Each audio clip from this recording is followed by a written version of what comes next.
Hi everyone! Welcome to another episode of Exosia Properties House Tour. So for today's video, we're here in Edinburgh, Lipa Royal, dito sa Lipa City, Batangas. And ang featured property natin is this Gavina model by Dimitrland. But before we start, please click like, subscribe, and hit that notification bell for more updates. This is Abby Federico, the property host.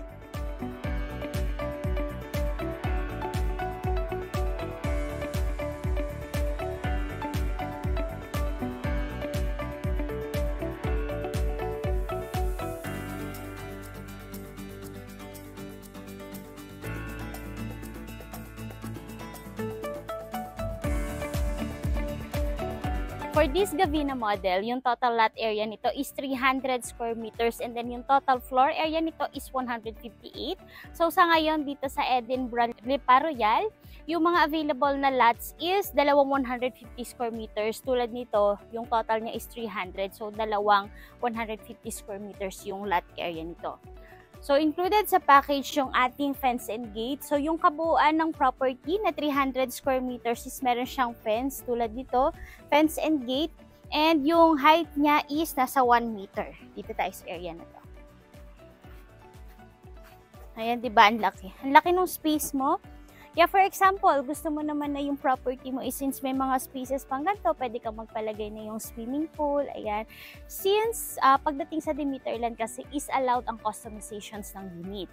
Kasi habang nagbabayad ka ng down payment, so pwede ka na mag-set ng schedule ng meeting with your technical team para ma-discuss just in case na may gusto kayong ipabago sa inyong unit. Dito tayo. Ayan, ito yung area na to. Ito yung lanai area. And dito tayo. So, since yung mga units ni Dimitrland is mga single detached, so kung mapapansin nyo, meron tayong setback sa area na to. And ikutin natin yung kabuuan ng property. Ayan siya, di ba? Ang laki. So, meron tayo ditong service area. Ayan, dito sa area na to yung service area. And alam nyo ba, ang maganda dito sa Lipa Royal is napakaganda ng location kasi along the highway lang yan dito sa Lipa City, Batangas and few minutes away lang from Balete exit and then dun sa mga ginagawang bypass way. Dito tayo.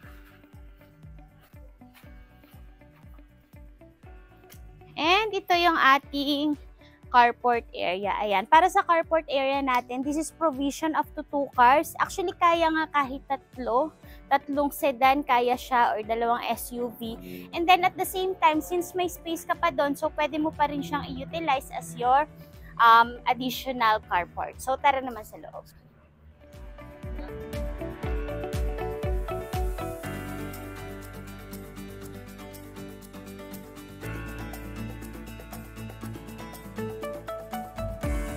Bago nga pala tayo pumasok sa loob, so ipakita ko muna dito sa area na to. So sa package ni Dimitrland is included yung ating basic landscape tulad nito. So since for turnover pa lang tong unit na to, so lalagyan pa siguro dyan ng mga additional na konti pang halaman. So dito tayo. Tingnan nyo naman yung ating main door. So para sa main door natin is solid wood yung ginamit. And then meron pa tayo ditong accent na glass. And pasukin natin. Ayan. O diba? Ganda ni Gavina. Ulitin ko lang guys ha, this is Gavina model and then yung floor area nito is 158 square meters. Ipa-flash ko din dito sa screen yung default na floor plan ni Gavina and then ulitin ko lang uli na prior gawin yung unit nyo is may meeting pa kayo with your technical team para i-discuss just in case na meron kayong ipapabago sa inyong unit. And dito naman sa ating living area, so meron tayo ditong fixed window. Ayan, fixed window tayo dito. Fixed corner window. And ito. Ayan siya. Diba? Para sa ating ventilation. And kung mapapansin nyo, ito. So, meron tayong cove ceiling. Kasi dito kay Dimitrland is may option ka para sa iyong living area. Either cove ceiling or drop ceiling. Pero, usually, yung mga clients dito, tulad nito, for their dining area is nagpapalagay sila ng drop ceiling tulad dito. Ayan, so may mga pin lights na tayo dyan. And since dito nga yung ating dining area, meron tayo ditong sliding door going to our lanai. Ayan, di ba? Ang ganda ng layout ni Gavina, so na-maximize talaga yung kanyang floor plan. Ayan. Dito tayo. So, meron siyang lanay. Hayaan ko na lang na open yan. And dito naman yung ating kitchen area. Ayan. So, for our kitchen area, included yung ating mga overhead and under counter cabinets or base cabinets. And by the way guys nga pala, may options kayo or may mga swatches para sa cabinets na gagamitin and as well as sa mga tiles and also sa mga fixtures na gagamitin sa unit niyo. So, dito naman tayo sa area na ito. Ayan. So, meron tayo dito common toilet and bath dito sa ground floor. Ayan. Yung mga turnover ni Dimitar talaga, even sa kanilang CR, ay mga solid wood na talaga yung ginamit tulad nito. And then, floor-to-ceiling tiles yung ginamit. And then, ulitin ko nga, pagdating sa mga fixtures, like sa ating mga shower area, and then water closet and lavatory, is may mga pagpipilian din naman kayo na brands. And just in case na halimbawa, meron kayong brands or specific brand na gusto nyo and wala sa swatches nila. So, pwede din naman yun. Nagkakaroon lang ng mga additionals din po. So, i-close ko lang ito. And dito tayo. Ayan, ito yung magsaserve natin as bedroom number 1 dito sa ground floor. Ayan, so spacious naman dito. And ang maganda dito sa unit na to is meron ka ditong bintana. Yun talaga yung mga advantages kapag nag-avail ka ng iyong mga single detached unit. So kayo dito or double size or single size bed, okay pa rin naman siya or bunk bed. And dito naman, meron pa tayo dito isang door. Ayan, ito yung ating bedroom number 2 dito sa ground floor. So, yung isa, pwede mo siyang i-utilize as your helper's room. Ito naman is pwede mo siyang i-utilize as your guest room. Yan, ito siya. So, malaki yung space na to sa area na to. Ayan. So, meron ka ditong dalawang windows. Ito yung mga nakaharap or ito yung bedroom na nakaharap sa ating garage area. And after naman natin sa ating mga bedroom, so meron tayo ditong storage area yan. So, hindi ko na siya bubuksan. So, dito naman tayo sa area na to. Ayan, dito sa area na to or sa part na to yung ating stairs. Pero bago tayo umakyat sa ating second floor, so i-recap ko lang si Gavina model. Dito sa Lipa is yung available na lot size ngayon is 300 square meters. Yung floor area is 158 square meters.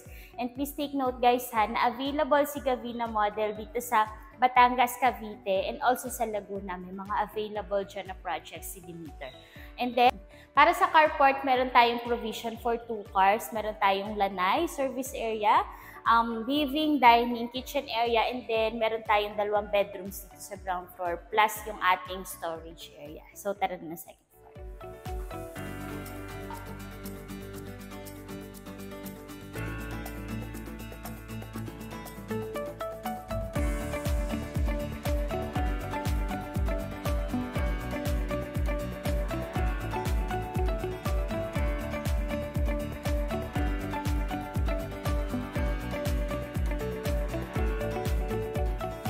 Welcome naman sa ating second floor. So, dito sa second floor natin, meron tayong total of bedrooms.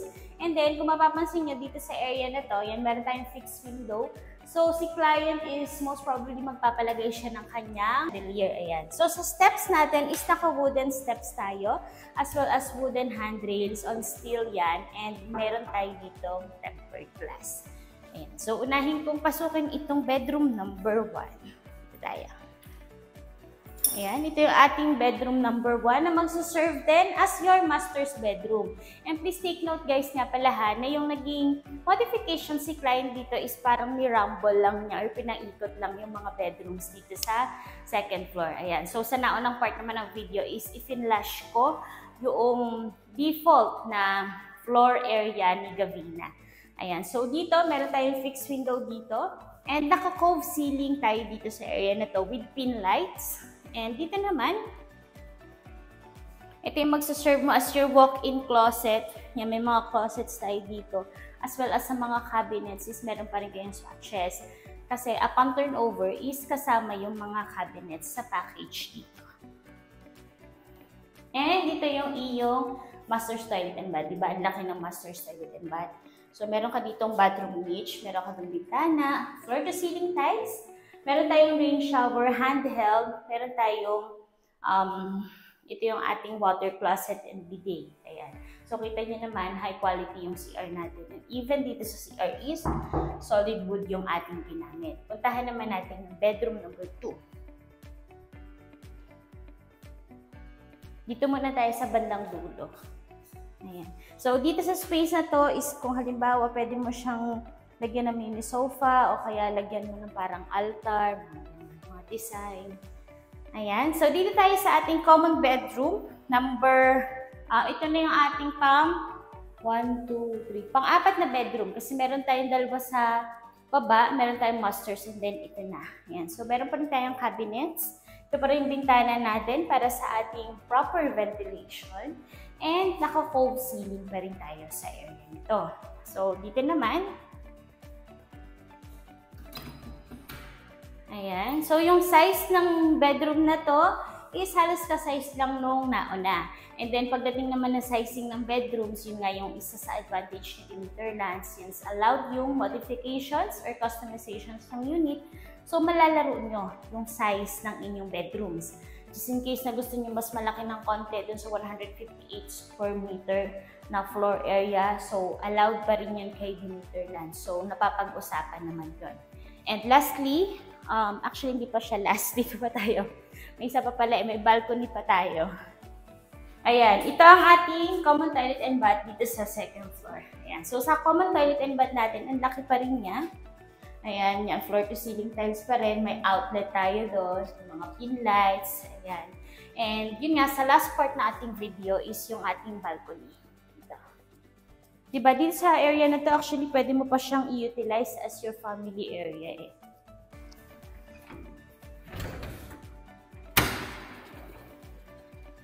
And ito ang ating balcony. Ayan. At diba, ang ganda ng balcony natin. And tingnan nyo yung view dito sa Edinburgh. Ayan. So, may mga available slots pa dito si Demeterland. And yung nakikita nyo yan, yung mga dumadaang sasakyan, yan na yung expressway. And ang ganda lang din ng climate dito sa area na to. Actually, dito sa Lipa Royal, may madadaanan ka ditong street na parang nasa Baguio. Since malamig nga yung climate, so nabubuhay yung mga pine trees. Ayan siya. So, si Lipa kasi is maganda din talaga yung climate. Kaya kung interested kayo, so message lang kayo dyan. And by the way guys nga pala ha, included sa package ni Demeterland, yung ating CCTV cameras para sa lahat ng units, para sa additional safety dito natin.